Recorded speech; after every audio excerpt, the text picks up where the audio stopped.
Muitas pessoas têm tido seus sonhos destruídos pela falta de confiança absoluta em Deus. A Bíblia está repleta de exemplos de grandes sonhos cumpridos para a glória de Deus.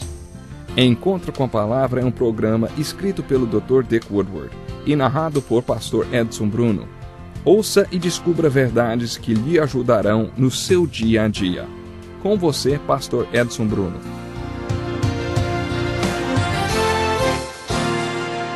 Olá, seja bem-vindo a mais um Encontro com a Palavra. Você sabe que nesse programa nós estudamos a Bíblia Sagrada. Estamos estudando a Bíblia versículo por versículo.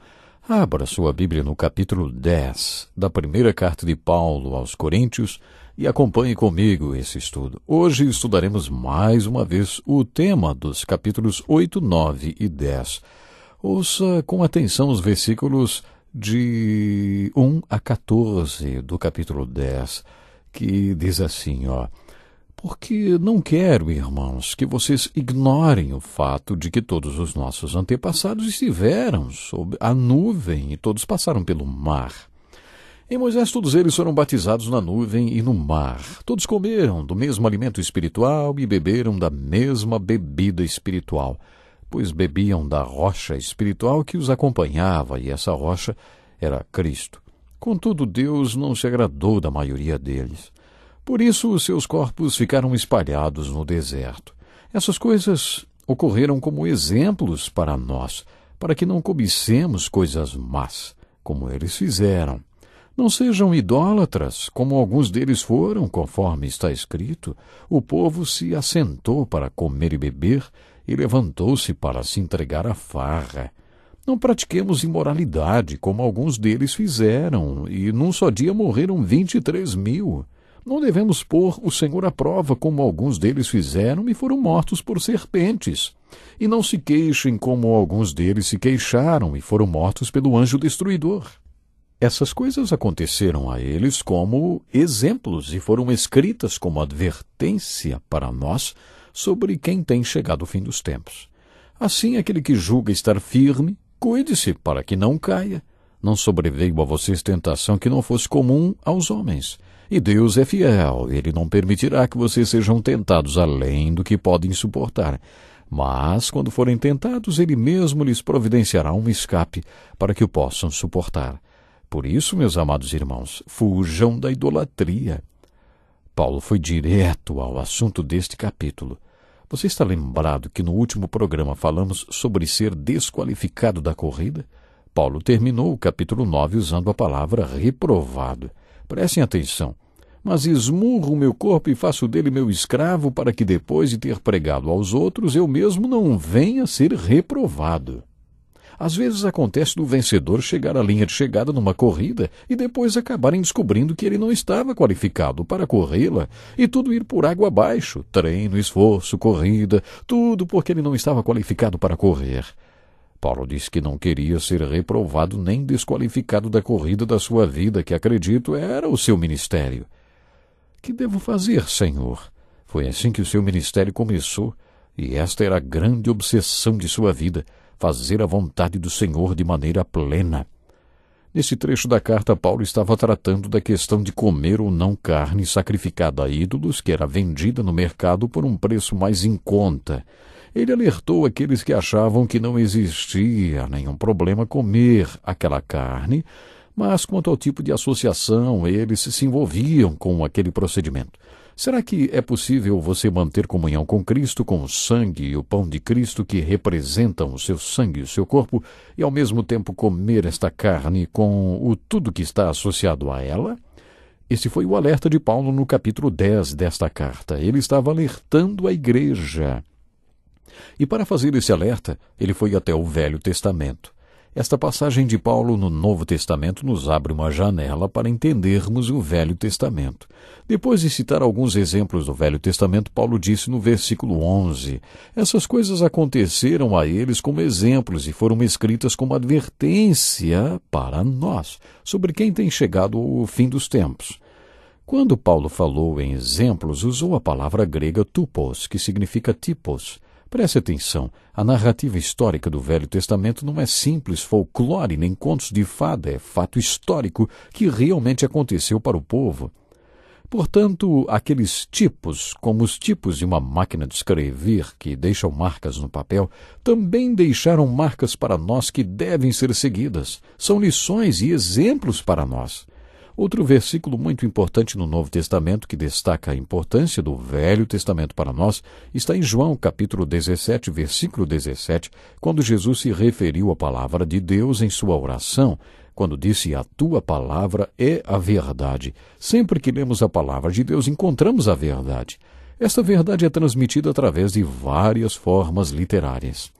Paulo disse em 1 Coríntios que quando lemos sobre a história do povo de Deus na Bíblia, devemos buscar estes tipos ou exemplos para nossas vidas. Por isso, depois de evocar estes exemplos do Velho Testamento, Paulo disse assim: essas coisas aconteceram a eles como exemplos, ou como alertas, avisos que devem ser evitados. Tudo que aconteceu e foi registrado nas Escrituras serve como lição para nós nos últimos tempos. Por isso, cuidado! Vamos ler a Bíblia e ficarmos aí atentos para não cometermos os mesmos erros, porque você também pode cair em pecado, e eu também. Lembre-se que todos os desejos e tentações que enfrentamos hoje não aconteceram, nem acontecem apenas para você, apenas para mim. Outros já enfrentaram a mesma coisa. Não existe tentação irresistível. Deus pode mantê-lo firme diante da tentação e fazê-lo forte, porque esta é a promessa dele para nós. Ele vai mostrar como fugir do poder da tentação para que você suporte a tentação com paciência. Por isso, meu amigo querido, evite todo tipo de adoração aos ídolos. Foi o que Paulo alertou. Você percebe como Paulo foi e voltou ao mesmo assunto?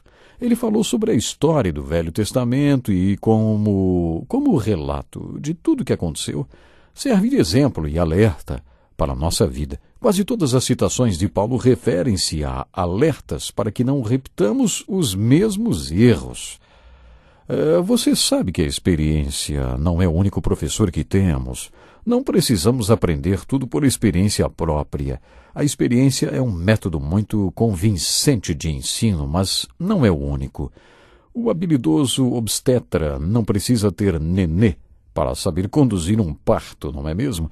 Ele não aprende somente o que experimenta, ele não precisa ter seu próprio parto. Salomão, no Salmo 127 e também no livro de Eclesiastes, no sermão do final de sua vida para os jovens de Israel, ele disse: olha, não façam o que eu fiz, aprendam com minha experiência, porque tudo o que fazemos traz consequências para nossas vidas. E o meu banquete de consequências foi amargo. Por isso aprendam com a minha experiência e usem minha vida como alerta para a vida de vocês. Foi isso que Paulo quis dizer aqui no capítulo 10 de 1 Coríntios. Depois de citar os exemplos do povo e lembrar como eles erraram e caíram, Paulo disse para que os coríntios não fizessem o que o povo tinha feito no passado. Essas coisas aconteceram a eles como exemplos e foram escritas como advertência para nós sobre quem tem chegado o fim dos tempos. Paulo fez uma citação velada à idolatria e à carne associada aos ídolos. Ele disse no versículo 7, não sejam idólatras como alguns deles foram, conforme está escrito. O povo se assentou para comer e beber e levantou-se para se entregar à farra. E também disse, não pratiquemos imoralidade, como alguns deles fizeram. Isso também poderia ser uma referência à idolatria na cidade de Corinto, que era associada à imoralidade. Depois ele disse, não devemos pôr o Senhor à prova. Não se queixem. E daí disse, essas coisas aconteceram a eles como exemplos e foram escritas como advertência para nós. Paulo está chegando ao ponto agora. Os versículos 12, 13 e 14 são muito importantes. Muita gente conhece o versículo 13, mas não conhece os versículos 12 e 14. Preste atenção aos 3 versículos juntos. Diz assim, assim aquele que julga estar firme, cuide-se para que não caia. Não sobreveio a vocês tentação que não fosse comum aos homens. E Deus é fiel. Ele não permitirá que vocês sejam tentados além do que possam suportar. Mas quando forem tentados, Ele mesmo lhes providenciará um escape para que o possam suportar. Por isso, meus amados irmãos, fujam da idolatria. Por isso, essa era uma palavra-chave para Paulo. Sempre que você ver esta palavra, pare e veja a conclusão de Paulo. Tudo isso que Paulo mencionou aconteceu com as pessoas do Velho Testamento. Aconteceu com Davi, com Salomão e com o povo nos tempos do livro de Números. Todos eram tementes a Deus, com seus altos e baixos, e se perderam e caíram. No meio de sua argumentação, Paulo afirmou: não sobreveio a vocês tentação que não fosse comuns aos homens. A tentação pela qual Davi passou, você também pode passar. É uma rua de duas mãos. Tudo que Salomão passou e o que o povo passou no deserto também poderia ter acontecido com você. Eles eram como você e eu, e hoje Deus lida com os mesmos recursos daquela época, a nossa natureza humana. Deus conta conosco, seres humanos, para fazer sua obra. Somos o seu recurso e estamos sujeitos a cair, suscetíveis ao pecado.